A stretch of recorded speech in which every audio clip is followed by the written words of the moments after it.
பொன்னிறமுடையவளும் மான் போல் மென்மையுடையவளும் சந்திரனைப் போன்று குளிர்ச்சி கொண்டு பலவித திருவாபரணங்களை தரித்த திருமகளை எங்கள் இருப்பிடத்தில் என்றும் நிலைக்கச் செய்வீராக என்று அக்னியை வேண்டி தொடங்குகிறது ஸ்ரீ சூக்த ஹோமம். இரண்யவர்ணாம் ஹரிணீம் சுவர்ணரஜதஸ்ரஜாம் சந்தாம் ஹிரண்மயீம் லக்ஷ்மீம் ஜாதவேதோ மகாவஹ தாம் மகாவஹ ஜாதவேதோ லக்ஷ்மீமனபகாமினீம் யஸ்யாம் ஹிரண்யம் விந்தேயம் காமஸ்வம் புருஷானஹம்.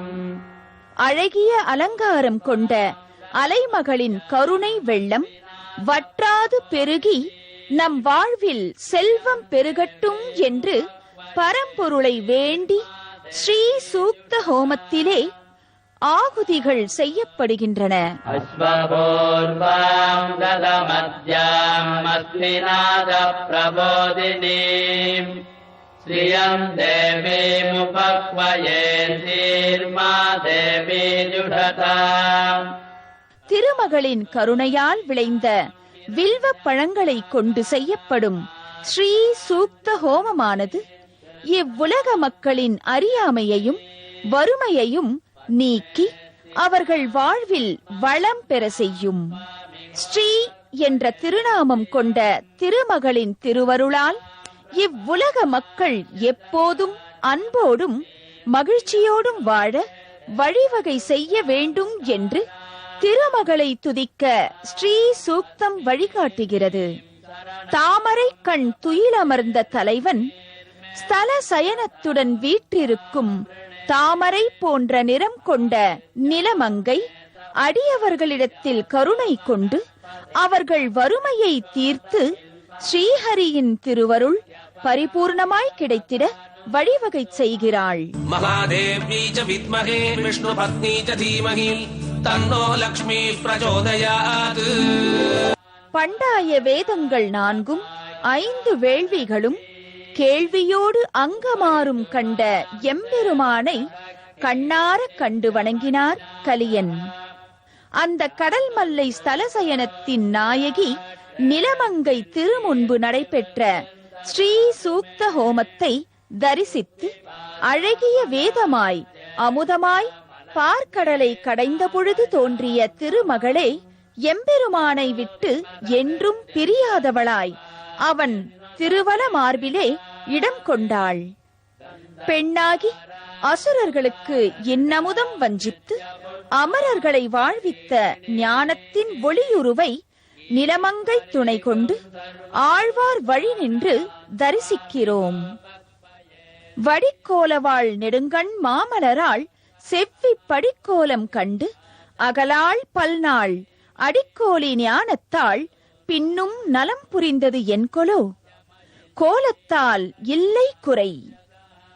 தாமரை மலரில் பிறந்த திருமகளானவள் எம்பெருமானை விட்டு என்றும் பிரியாமல் தன் பதியை நாடி வரும் பக்தர்களுக்கு திருவருள் செய்ய என்றும் காத்திருக்கிறாள் என்பதே பூதத்தாழ்வார் வாக்கு. அலைமகள் வாழி அமுதமே வாழி எழில் மலர் வாழி மலர் மகள் வாழி ஆழ்வார் பாடி அருந்தமிழ் கொண்டு வாழ்த்தை பாடி நின்றோம் தாயே. திருவே வருக அருளின் குருவே வருக திருமாலின் திருமகளே வருக அலைக்கடலில் பிறந்த அரவிந்த பாவை நீ வருக. அப்படி தாமரை மலரில் வாசம் செய்யும் மலர் மகளே பாஸ்கரீம் பில்வ நிலையாம் வராரோஹாம் யசஸ்வினீம் என்ற வாக்கிற்கேற்ப வில்வத்திலும் வாசம் செய்கிறாள். அந்த மகாலட்சுமியை மயூரவல்லியாய் பேயாழ்வார் அவதரித்த மாடமா மயிலையிலே தரிசனம் காண்கிறோம். மகாலட்சுமி அஷ்டோத்தரத்திலே சொல்லும் பொழுது பாஸ்கரீம் வில்வ நிலையாம் என்று ஒரு நாமதேயம் பிராட்டிக்கு, அதாவது வில்வத்தை ஆலயமாக இருப்பிடமாக உடையவள் என்று அர்த்தம். இந்த வில்வத்திற்கு ஒரு பெருமை உண்டு. சாதாரணமாக சில புஷ்பங்களை நாம் ஒரு தடவை பிரயோகம் செய்து, அதாவது உபயோகம் செய்தால் பின்னர் அதை எடுத்துக்கொள்வதற்கு சாஸ்திரம் அனுமதிப்பதில்லை. அதற்கு உபயோஜ்ய சம்ஸ்காரம் என்று அதை கால்படாத இடத்திலே சேர்ப்பதற்கு தான் தகுதி உடையது என்று சொல்கிறார்கள். ஆனால் 7 விதமான வஸ்துக்கள், அதாவது 7 விதமான பூக்கள் எம்பெருமானை அர்ச்சிப்பதற்கு மீண்டும் மீண்டும் அர்ச்சிப்பதற்கு உகந்தவை என்று சொல்கின்றனர்.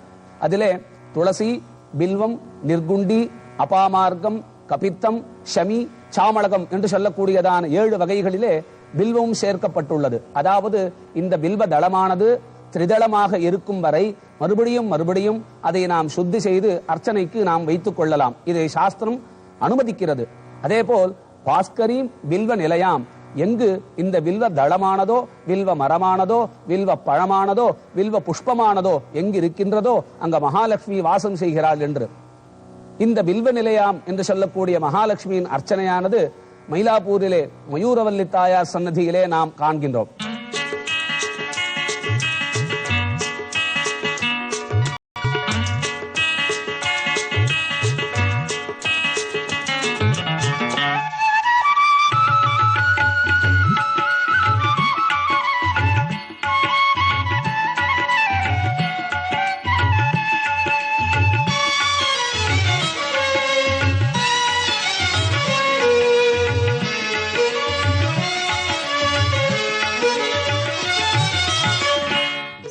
சுடராழி ஏந்திய எம்பெருமானை ஞானச் சுடர் விளக்காய் நின்ற நாராயணனை திருக்கண்டேன் பொன்மேனி கண்டேன் என்று பேயாழ்வாரும் பன்மணி பூணாரம் திகழும் திருமாலின் திருவல மார்பினிலே திருமகளை முதலில் தரிசனம் கண்டார்.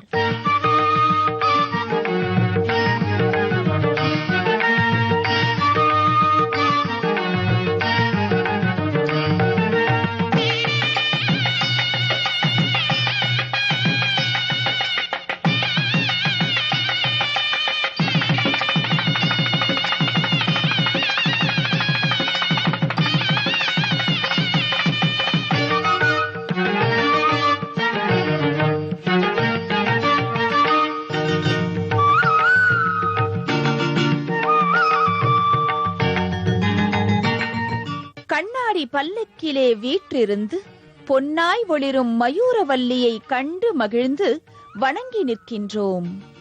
வில்வத்தில் வாசம் செய்யும் திருமகளுக்கு மாடமா மயிலையிலே வெள்ளிக்கிழமை தோறும் வில்வ அர்ச்சனை செய்து மயூரவல்லியை மனமுருக வேண்டி நிற்கிறார்கள். லக்ஷ்மி அஷ்டோத்திரத்தை கொண்டு செய்யப்பட்ட வில்வ அர்ச்சனையில் பங்கு கொண்ட பக்தர்களின் மனம் மகிழும்படி மயூரவல்லியும் தன் திருவருளை வாரி வழங்கி நிற்கின்றாள்.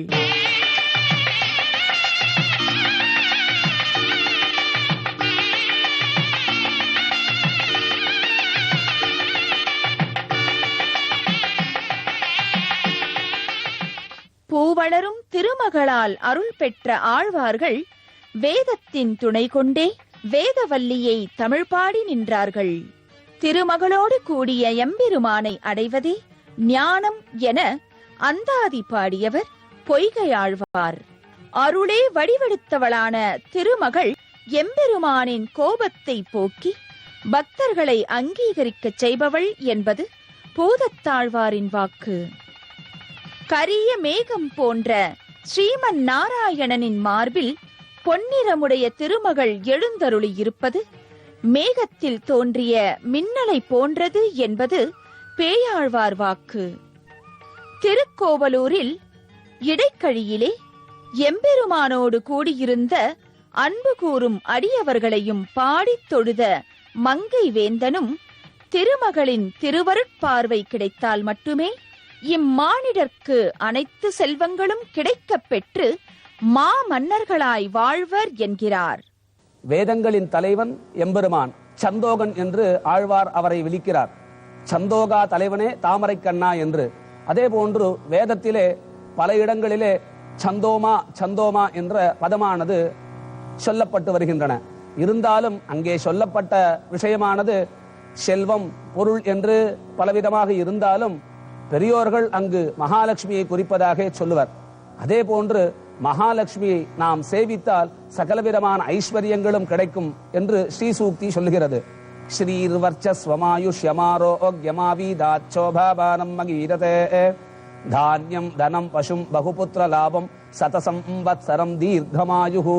அப்படிப்பட்ட மகாலட்சுமியின் பெருமையை உணர்ந்து நாம் மகாலட்சுமியை தொழுது எல்லா விதமான வளங்களையும் பெற்று வாழ்வோம் என்று இந்த ஆழ்வார் தரிசனத்திலே கேட்டுக்கொள்கிறோம். இனி ஆச்சாரிய பெருமக்கள் இயற்றிய தோத்திர நூல்களில் திருமகளின் பெருமையினை தொடர்ந்து காண்போம்.